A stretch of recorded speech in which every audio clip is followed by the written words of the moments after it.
một cái toàn đi con cá lớn nhỉ. Con của anh phải mang về nuôi. Anh sẽ làm giấy tờ để nuôi con. Em không để yên để cho cái mật này đâu.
Cô bác buông đi.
Để đây đi.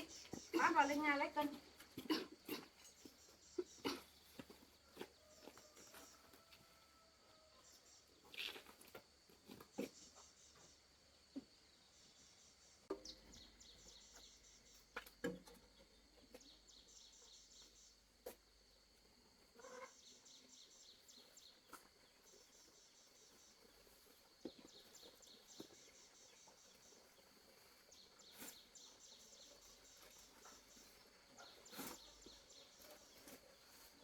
Cái này lấy vào ý thì cái mặt tôi bấm đi.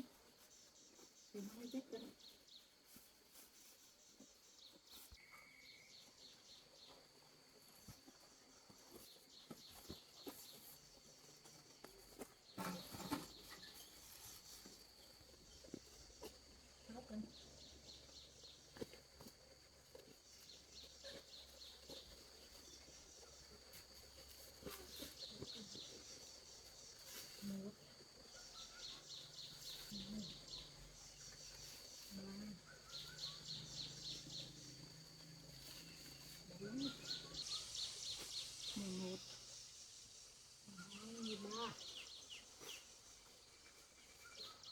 Mới bó 5.000. Bó.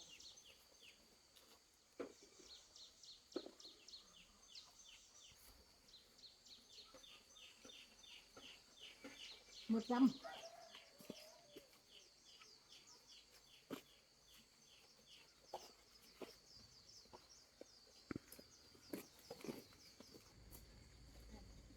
Đấy, nói nó vào. Không đi con đi con.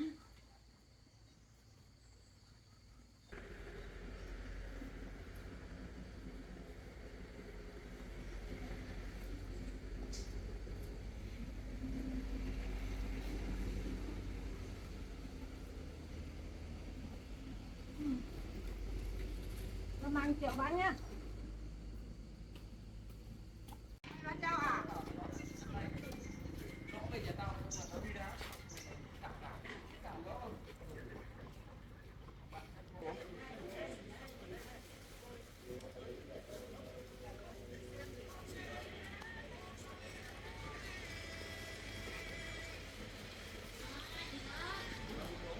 Đây có tiền ở đây không? Mua đâu về.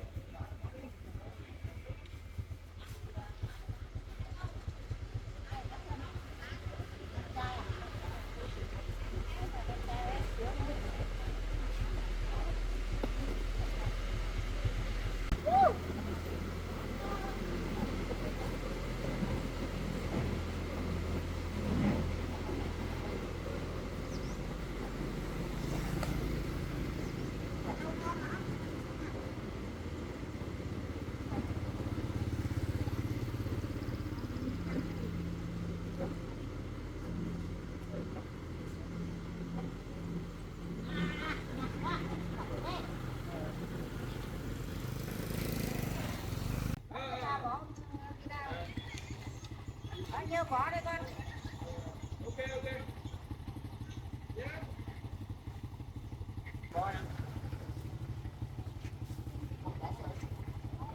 Chào. Thế 10.000 hả?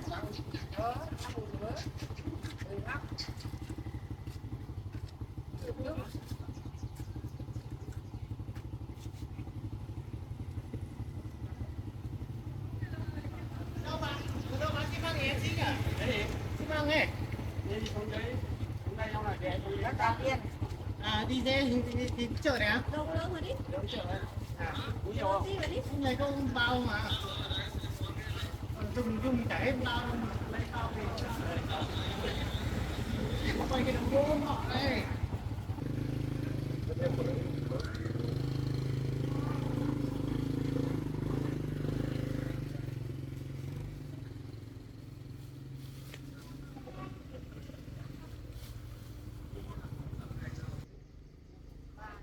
Đã trả tiền không?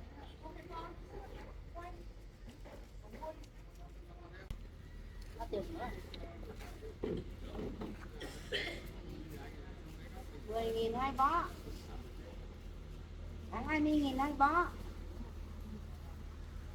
Nó cả nặng.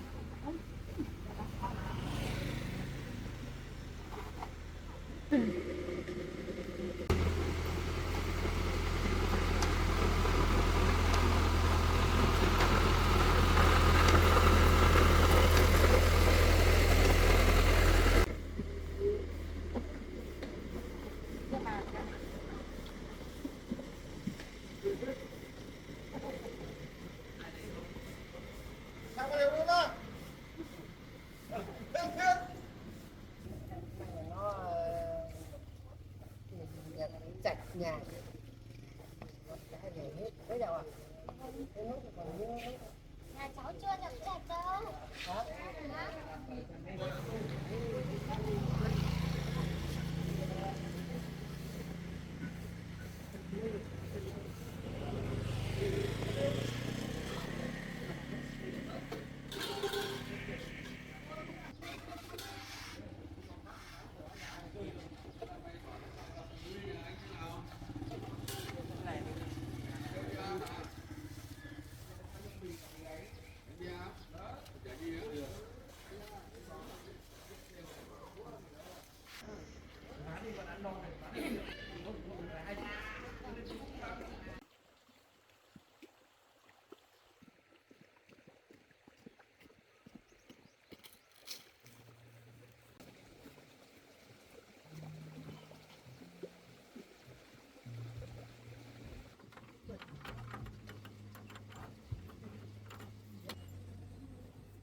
Dạ về rồi. Dạ kia. Dạ ơi, nhà mẹ đấy.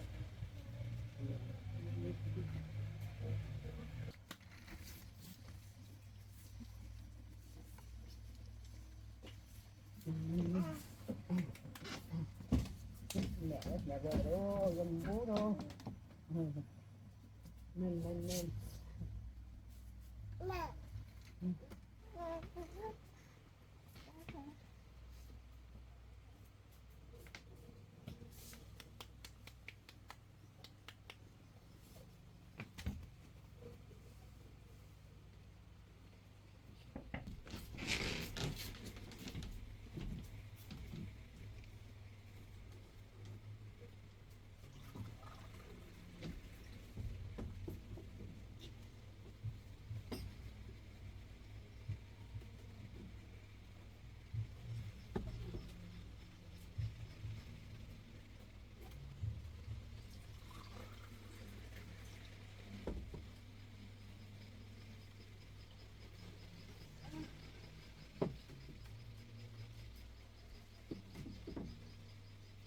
Chị thấy rồi.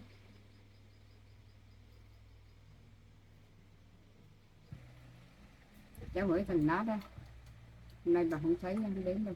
Giờ bà đóng cửa suốt rồi. Bà sợ thằng nát lắm, sợ nó về nhiễu.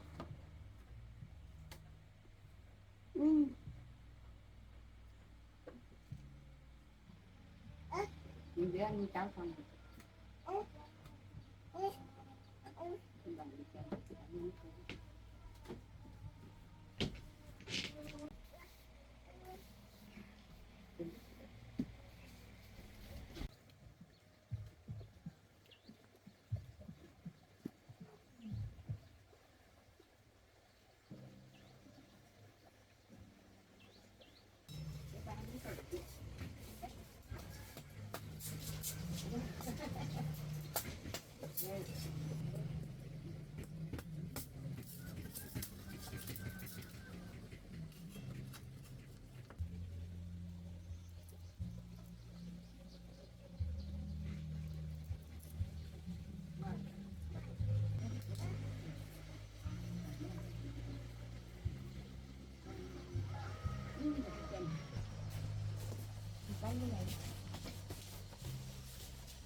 Đây, cái này mới có.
Em ơi, em mở cửa cho anh với.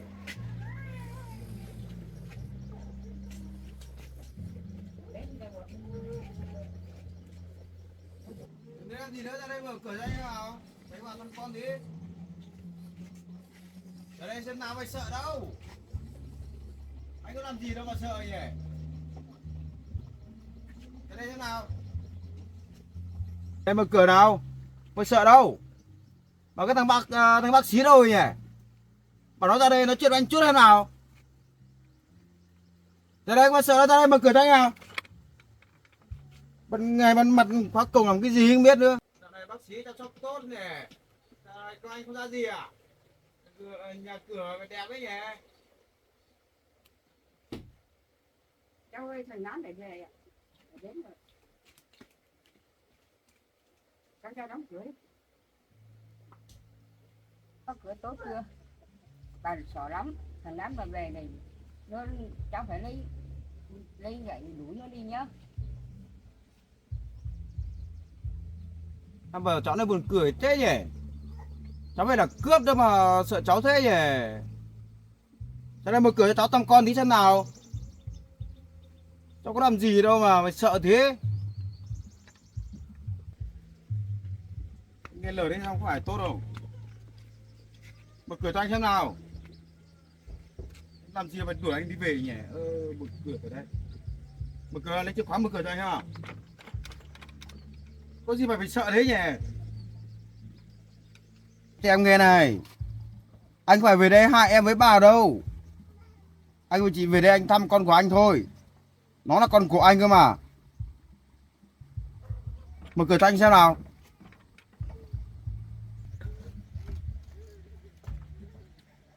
Anh bị làm sao đâu mà em phải sợ nhỉ. Với anh khác có như ngày xưa đâu.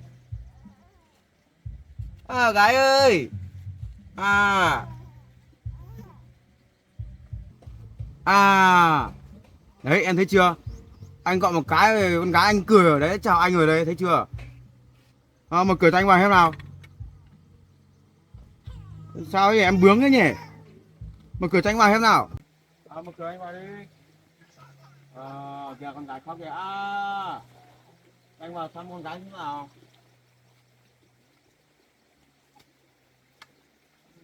Sao em có vẻ thấy anh nhìn cái đấy nó rủa anh làm gì nhỉ? Đây nắng lắm rồi. Từ nay đây nắng cháy hết người rồi này.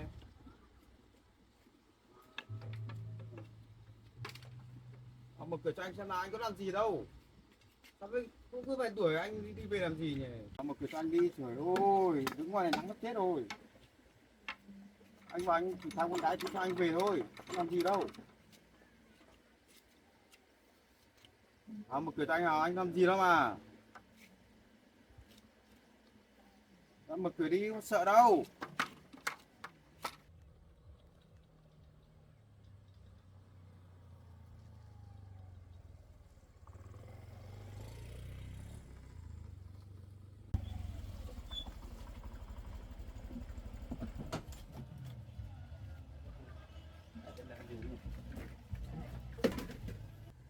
Em cho anh vào hôm nay em ơi. Anh đến làm gì đấy? Anh đang về à? Đâu em nhớ con em về thăm con thôi. Em làm gì đâu. Đến thăm con là sao mà mầm đấy? Đâu bảo em nó mở cửa mà em nó không chịu mở cửa. Bảo anh là em về thăm con. Nãy bây giờ bảo em mận này bảo mở cửa thì không thấy mở cửa. Cái mà ẩm ở đây chứ có làm gì đâu. Nhìn khuôn mặt anh nhìn hung dữ này, ai mà tin tưởng anh được. Đâu làm gì đâu, bảo về thăm tí con thôi, bảo mận mở cửa mà có chịu mở cửa đâu. Thật sự là anh muốn thăm con gì? Đúng rồi, em làm gì đâu mà, không làm hại đâu. Nếu mà làm em mà làm hại với từ nãy em còn đập phá em còn vào chứ. Với anh là em không bao giờ hại ai đâu. Con của em đây em còn hại ai nữa. Em chỉ bảo là về thăm con xem con một tí thôi. Bảo con Mận bảo là từ nãy bảo mở cửa không chịu. Rồi anh cứ bảo Mận mở cửa em đi vào thăm con một tí sao em về thôi mà. Thì với anh là em không hại ai đâu. Bây giờ anh bảo về thăm con, anh không phải là người xấu. Thế ngày trước anh làm hại Mận thế không phải người xấu à? Trước khác bây giờ khác chứ anh. Nó là con của em vào thăm tí sao em về thôi, có gì đâu. Anh cứ bảo Mận mở cửa đi. Bây giờ Mận sợ lắm, không cho anh vào thăm con được. Cứ bảo Mận mở cửa đi, anh cứ tin tưởng vào em. Bây giờ anh về đi làm về rồi, nếu mà em làm gì xấu làm gì hại anh ấy lại bắt em đi công an mà, có gì đâu. Anh cứ bảo Mận mở cửa đi. Rồi em cứ mở cửa đi, anh có làm hại gì đâu. Anh về được sao đâu. Có anh thì em yên tâm. Mở cửa đi. Em cứ mở đi. Mở đi mà sợ đâu. Sau này nếu cứ dám làm hại con em, càng cứ dám làm hại em, cứ mở cửa đi. Có anh ở đây không sợ. Mở đi, có người yêu về đây còn sợ cái gì nữa nhỉ. Tôi chỉ cho anh vào thăm con một lúc nhá. Chơi một tí tôi về thôi. Phải 3 phút em về mà, có gì đâu. Làm hại ai đâu mà. Mở cửa đi. Thì anh là bố của đứa bé nên tôi mới cho anh vào thăm nhé. Đâu không Cấm gặp. anh làm gì hại đến cháu bé nhé. Sợ đâu, em là bố của thằng con.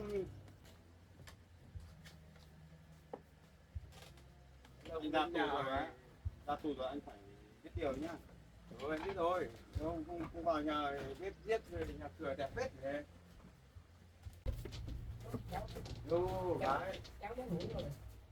Tao đang ngủ rồi thì thôi.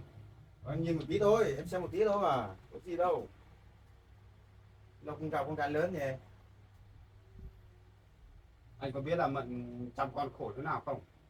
Anh biết chứ. Mà bây giờ anh chỉ biết đến thăm lại về. Thì chị em bảo Mận về với em ở thì Mận cũng chịu. Anh có phải con người đàng hoàng đâu mà Mận dám ở bên anh được. Ở thì mới biết chứ, không ở sao biết được nhỉ. Anh không biết là đứa bé này sinh ra là hoàn cảnh như thế nào. Anh là người biết rõ nhất nhé. Không biết đâu.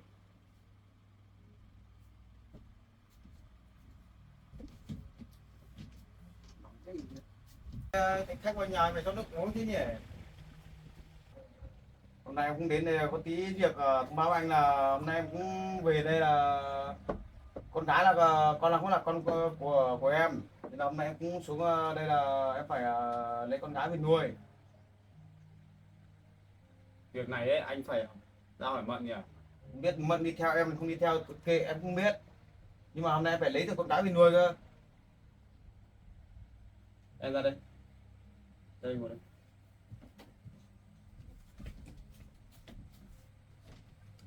Bây giờ nhá, thằng em này bây giờ nó là ý là muốn đòi quyền nuôi con. Đấy, bây giờ em thế nào, còn anh thì anh không biết nói thế nào được. Thì nó là bố của đứa bé. Em định không muốn đưa con cho anh về nuôi á? Ý là Mận nói là anh ấy là không được nuôi con từ nhỏ, bây giờ đùng một cái là anh về để tranh giành quyền nuôi con ấy, là Mận không đồng ý đâu. Anh không biết. Cái đấy là con của anh phải mang về nuôi, anh có quyền. Một là em cho con anh mang về nuôi, hai là em với con đi về theo anh thì anh sẽ không tranh giành nuôi con với em nữa. Nếu em không theo anh về ấy, thì đưa con cho anh về nuôi. Còn nếu em muốn kết hôn với thằng này thì đẻ bao nhiêu thì đẻ. Tôi biết đấy, anh là bố của đứa trẻ thật, nhưng mà trong trường hợp này anh là người sai. Nếu anh ấy muốn nuôi đứa bé này ấy, thì anh phải được sự đồng ý của Mận thì anh mới có quyền nuôi. Còn nếu mà Mận không đồng ý ấy, thì anh không có quyền để giành đứa bé này. Bởi vì anh không phải là kết hôn với Mận và cũng không có giấy đăng ký kết hôn, cho nên là anh chỉ mang tiếng mang danh là bố của đứa bé thôi. Đấy là không cần biết. Đấy là con của tôi có quyền tôi mang về nuôi. Thế thôi. Một là em đi theo anh thế thôi. Nhưng mà đứa con này là anh làm hại Mận thì mới có được cái con này. Bây giờ anh hãy để cho Mận yên đi, đừng làm phiền Mận nữa. Mận bây giờ có tôi chăm sóc chăm lo rồi, anh không bận tâm đến đâu. Cái gì của anh. Tôi chỉ về đây tôi để lấy con tôi về nuôi thôi. Tôi chẳng quan trọng Bây cái giờ gì cả. Mận có đồng ý đâu mà nuôi cái gì. Tôi không nói nhiều đâu. Một là cho em một ngày để suy nghĩ á. Hai là em không đi theo anh về thì em đưa cho con cho anh về nuôi. Sau khi anh đưa con về ấy, anh sẽ làm giấy tờ để nuôi con. Nói với anh nghe này này. Đấy, còn bản thân anh ấy là không có công ăn việc làm, không có việc làm, không có thu nhập nhá, thì anh sẽ không nuôi được con. Bây giờ tốt nhất là anh cứ để con để lại đây để cho Mận nuôi, và tôi sẽ là người trực tiếp chăm sóc và nuôi dưỡng đứa bé này. Đấy không Anh biết. không cần phải lo vấn đề này. Đấy tôi không cần biết đâu. Với lại tôi nhá, tôi chuẩn bị với Mận kết hôn rồi. Đấy thì của Là lúc đấy của tôi anh. có trách nhiệm. Đấy thì của anh thì không quan trọng. Nhưng mà tôi với Mận kết hôn nhá, thì tôi sẽ có quyền nuôi dưỡng. Đấy là lúc đấy nhá, là anh không được làm phiền tôi nữa nhá. Tôi biết anh là bố của đứa bé thật, mà lúc đấy nhá tôi sẽ đi làm giấy tờ. Tại bây giờ thì Mận không đồng ý cho anh mang con về nuôi thì anh không làm được gì Mận đâu. Thì Mận là mẹ của đứa bé, còn anh ấy cũng không hẳn là bố của đứa bé thật đâu. Anh chỉ là hãm hại hãm hiếp Mận thì mới có đứa bé này thôi, cho nên anh không có quyền gì cả. Đấy em không cần biết. Nhất định em phải giành được cái đứa bé này về nuôi. Không em không để yên để cho cái Mận này đâu. Tôi đã nói rồi là Mận đã không đồng ý rồi, sao anh cứ phải làm khó thế? Thôi bây giờ anh đi về đi. Mận không đồng ý thì thôi, không phải làm khó nhau làm gì. Đi về đi. Dậy rồi. Ê con gái ơi, con gái đang yêu thế. Con gái đợi bố nhá. Nhất định em phải làm giấy tờ để em giành được đứa bé nuôi cơ. Không để yên đâu. Nhớ đấy. Đợi nhá. Đây đấy chơi đi. Bố có cách để đưa con về. Tưởng em có cách chắc.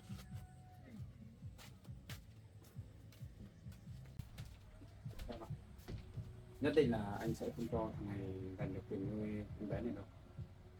bởi vì thầy nghĩ thằng này không có khả năng để nuôi con, với lại tinh khí của cái thằng này tôi nghĩ không ổn đâu, con người bạo lực, thích thì nuôi, không thích thì chửi bới thôi. Em đừng đồng ý cho thằng đấy nuôi con nữa. Tốt nhất là em cứ để con đi với em để anh chăm sóc. Con của em ấy cần phải có một cuộc sống thật tốt, được học hành đầy đủ, chứ không phải đi cho thằng ấy về nuôi rồi nếu mà có chuyện gì thương bé lắm. Anh sẽ sớm đám cưới với em, sau này sẽ đi làm kết hôn, làm cái tờ cho con, em phải lo nhé. Vừa nãy anh đang trên đường đi làm về ấy, thì thấy điện thoại của anh rung lên, nó báo hình ảnh trên camera là quan sát. Anh thấy em với thằng ấy nó đang cãi nhau ngoài cổng, anh phải đi xe thật nhanh về nhà. Anh chỉ sợ là lo mấy chỗ là nếu phải làm hại em hoặc là về cướp con. Lo quá, con lại ngủ rồi. Em đi đưa con ngủ, cho con ngủ, chắc con chưa đủ giấc rồi. Cho con nằm trên giường.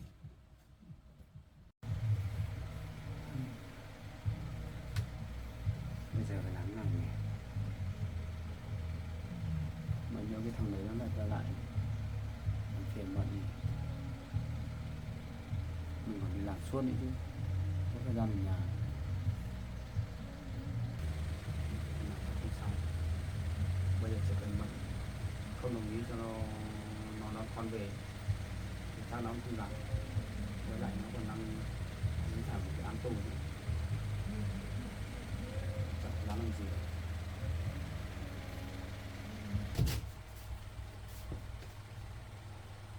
Em mình cho con cho thằng đấy nhận lấy về nuôi nhé, tuyệt đối là không được cho nhé.